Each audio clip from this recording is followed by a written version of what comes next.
John Joseph Pershing was a Missouri farm boy who became the most celebrated American military commander of his generation and the only officer besides George Washington to hold the rank of General of the Armies. Born near Laclede, Missouri on September 13, 1860, Pershing came from modest circumstances. His father, John Fletcher Pershing, was a businessman who struggled financially after the Civil War. His mother, Anne Elizabeth Thompson, came from a local farming family. Young Pershing grew up in the post-war Midwest, a region still recovering from the divisions and devastation of the conflict. Pershing's early years were marked by hard work and limited resources. The family farm required constant labor, and young John learned discipline and perseverance from an early age. He attended local schools and showed academic promise, though his opportunities seemed limited by his family's financial situation. Teaching was one of the few professions accessible to ambitious young men without means, and Pershing took a position as a school teacher while still in his teens. He taught at a school for African American children, an experience that shaped his later attitudes about race and military service. In 1882, Pershing took the competitive examination for admission to the United States Military Academy at West Point. He was motivated primarily by the free education rather than any burning desire for a military career. He passed the examination and entered West Point that summer. His time at the academy was transformative. Pershing excelled both academically and as a leader. He was named first captain of the Corps of Cadets, the highest position a cadet could achieve. He graduated in 1886, ranking 30th in a class of 77, though his class standing did not reflect his leadership abilities, which his superiors rated as exceptional. After graduation, Pershing was commissioned as a second lieutenant in the cavalry. He was assigned to the 6th Cavalry Regiment and sent to the Southwest, where the Army was still engaged in operations against Apache bands. Pershing participated in the final campaigns against Geronimo and other Apache leaders. The experience of frontier warfare, with its emphasis on mobility, small unit tactics, and harsh conditions, shaped his understanding of military operations. He learned to lead men under difficult circumstances and to adapt to challenging terrain and weather.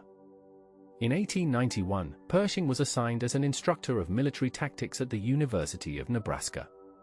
The position was unusual for a cavalry officer, but it provided Pershing with opportunities beyond military duties. He pursued a law degree while teaching, earning his degree in 1893. He also became involved in the university community and the social life of Lincoln, Nebraska. His time at the university broadened his perspective and developed his abilities as an educator and communicator. In 1895, Pershing returned to West Point as an instructor of tactics. His tenure there was marked by his strict discipline and high standards. Cadets nicknamed him Black Jack, a reference to his earlier service with African American troops, though the nickname was not meant kindly at the time. Pershing demanded excellence and tolerated no shortcuts or excuses. His rigid approach made him unpopular with some cadets, but it reflected his belief that military leadership required absolute standards and unwavering discipline. When the Spanish-American War erupted in 1898, Pershing was eager for combat duty. He was assigned to the 10th Cavalry Regiment, one of the Army's African-American cavalry units known as Buffalo Soldiers. He served with distinction in Cuba, participating in the Battle of San Juan Hill and other engagements. His performance earned him commendations and promotion. More importantly, it gave him experience in leading troops in combat, experience that would prove invaluable in his later career. After the Spanish-American War, Pershing was sent to the Philippines, where the United States was engaged in a brutal counterinsurgency campaign against Filipino independence fighters. Pershing served in Mindanao, where he was tasked with pacifying the Moro people, Muslim Filipinos who fiercely resisted American occupation. His approach combined military force with diplomacy and efforts to understand local culture. He learned the Moro language and studied their customs. He could be ruthless when necessary but also showed respect for the people he was fighting. His campaigns in Mindanao were largely successful, and he earned a reputation as an effective counterinsurgency commander. In 1905, Pershing married Frances Warren, the daughter of Senator Francis Warren of Wyoming, one of the most powerful politicians in Washington. The marriage connected Pershing to the highest levels of American political power. It was also a genuine love match, and the couple had 4 children together. Frances was intelligent and socially accomplished, and she helped advance her husband's career through her connections and her own abilities as a hostess and advocate. In 1906, President Theodore Roosevelt promoted Pershing from captain to brigadier general, jumping him over 862 more senior officers. The promotion was controversial and was attributed to the influence of Senator Warren. However, Roosevelt insisted that Pershing deserved the promotion based on his record in the Philippines and his potential for higher command. The promotion made Pershing one of the youngest generals in the Army and marked him as an officer destined for important assignments. Pershing returned to the Philippines as commander of Fort McKinley and later as governor of Moro Province. His second tour in the Philippines reinforced his reputation as a skilled colonial administrator and counterinsurgency commander. He continued his policy of combining military operations with efforts to win over the local population through public works projects, education, and respect for local customs where possible. His time in the Philippines taught him lessons about irregular warfare, logistics in difficult terrain, and the importance of understanding the political dimensions of military operations. In August 1915, tragedy struck Pershing's personal life with devastating force. While he was stationed at Fort Bliss, Texas, a fire broke out at the Presidio in San Francisco where his family was living. Francis and 3 of their daughters died in the fire. Only his son Warren survived. Pershing was shattered by the loss. Friends reported that he aged visibly in the weeks following the tragedy. He threw himself into his work as a way of coping with grief that would haunt him for the rest of his life. He never remarried, though he had relationships with other women in later years. In 1916, Pershing was given command of the punitive expedition into Mexico. Mexican revolutionary Pancho Villa had raided Columbus, New Mexico, killing American citizens. President Woodrow Wilson ordered a military expedition to capture Villa and disperse his forces.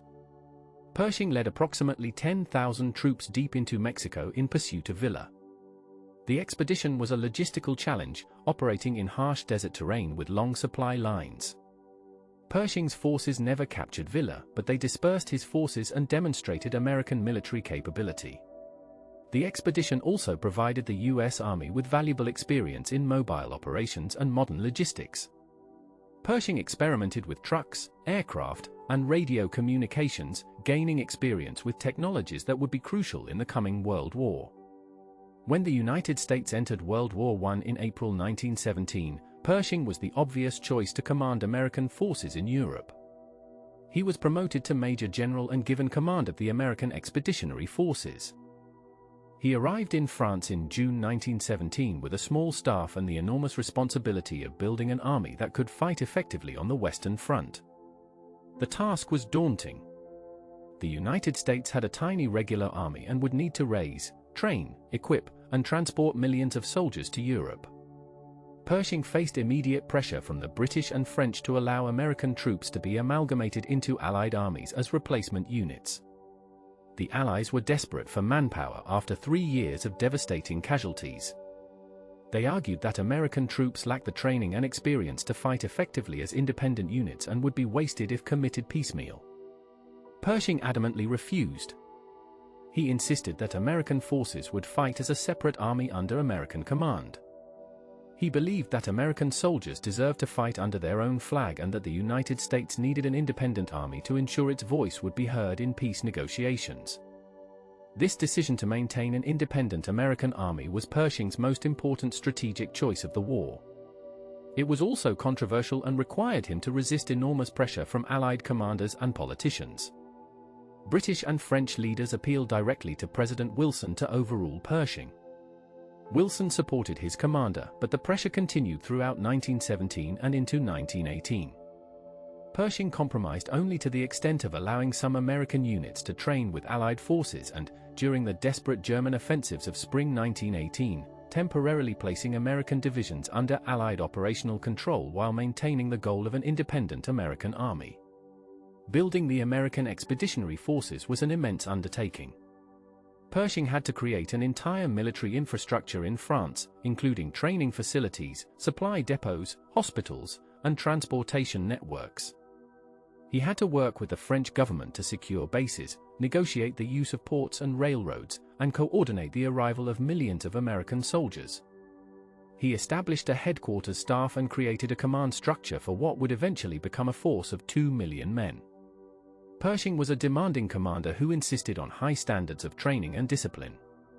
He believed that American soldiers should be trained in open warfare, emphasizing maneuver and offensive action rather than the trench warfare tactics that had dominated the Western Front.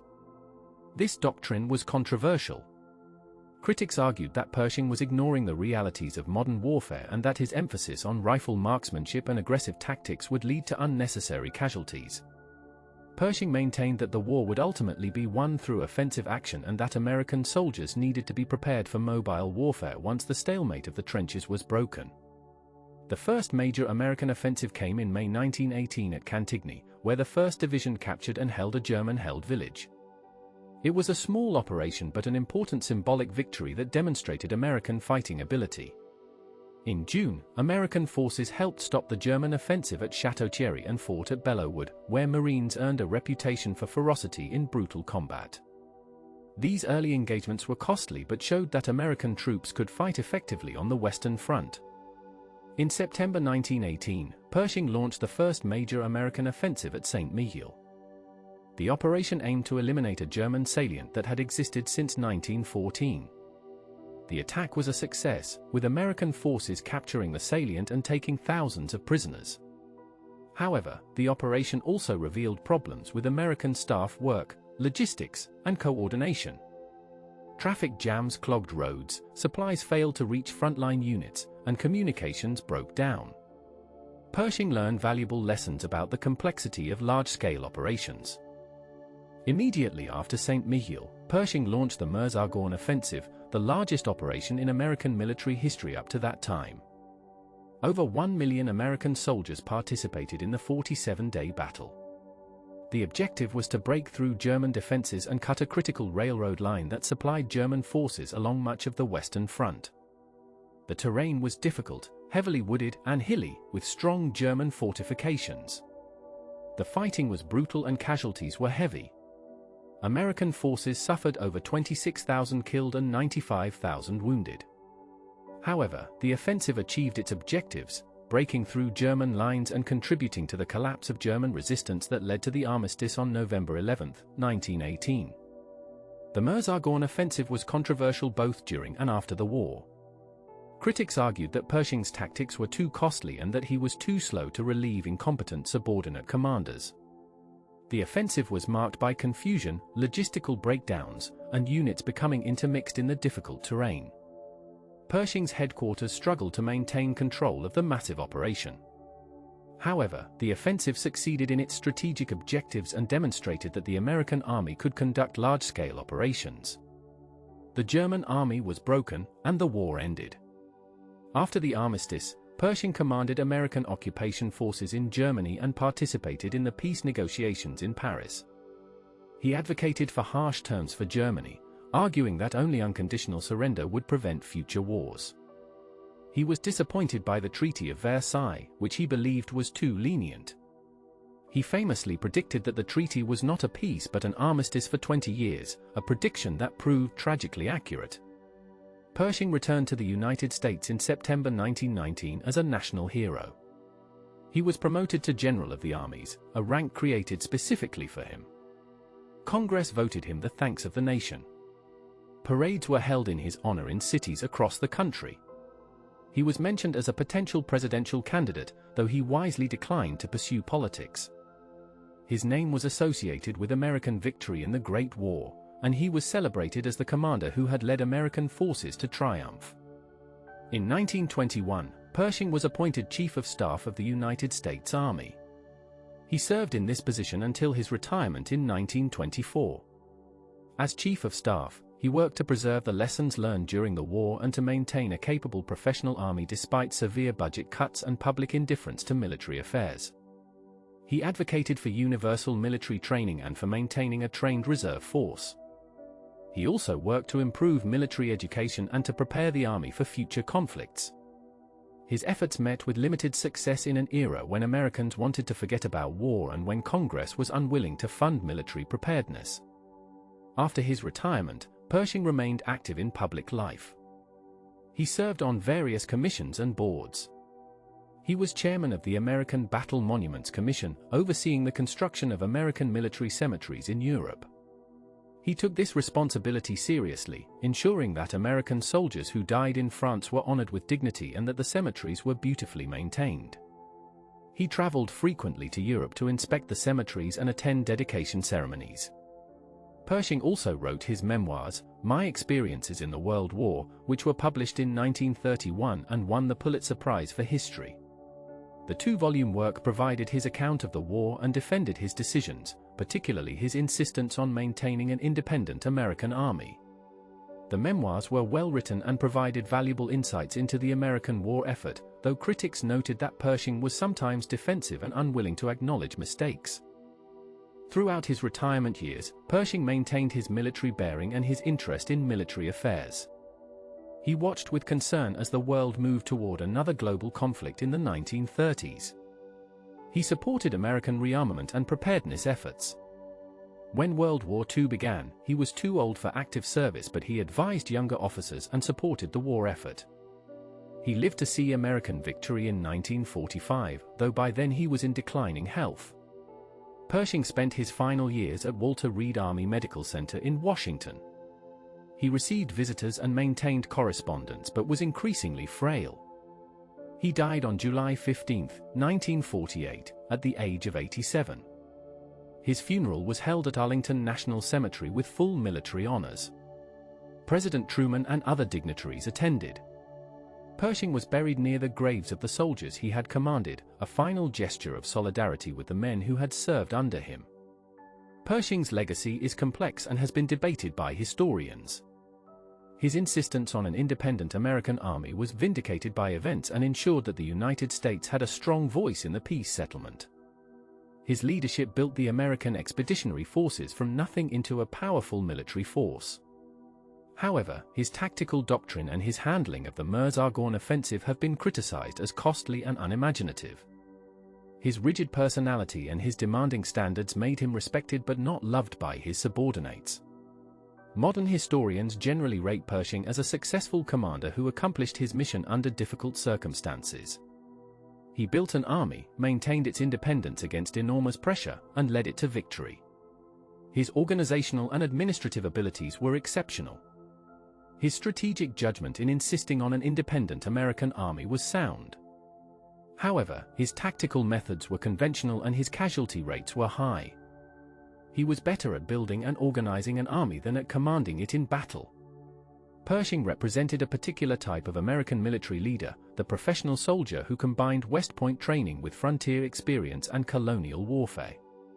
He was a product of the old army who successfully adapted to the challenges of modern industrial warfare. He was a stern disciplinarian who demanded excellence and accepted nothing less. He was also a man marked by personal tragedy who channeled his grief into service to his country. In the end, John J. Pershing was the right man for the task he was given. He built the American Expeditionary Forces, maintained its independence, and led it to victory in World War I. His accomplishments were significant and his service was exemplary. He remains the most important American military commander between the Civil War and World War II, and his influence shaped the United States Army for generations.